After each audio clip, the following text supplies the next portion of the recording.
Një aktivitet përkujtimor dhe shkencor u mbajt në ambientet e Torres Veneciane për studiuesin, historianin dhe arkeologun e njohur Halil Myrto, me rastin e 90 vjetorit të lindjes.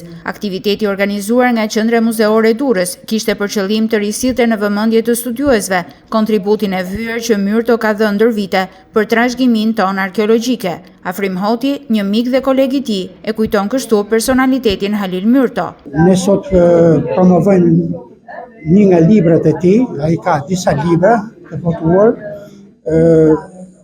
një përmbledhje të kërkimeve dhe studimeve arkeologjike të kryera këtu e 30 e 20 vjet më parë.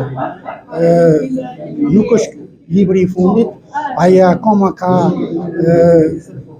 shkrime dhe votime ende të panjohura, të përmbledhura. Gjatë saj mbrëmje u promovua botimi, kërkime arkeologjike dhe historike, një përmbledhje artikuj shkencor, që është një përmbledhje e punës kërkimore dhe shkencore të Myrtos. Në mjediset e Torres Veneciane u bën bash gjatë këtij aktiviteti, emrat e artit, kulturës dhe arkeologjisë, si dhe miq dhe kolegë të studiuesit, të ndarë nga jeta 25 vite më parë.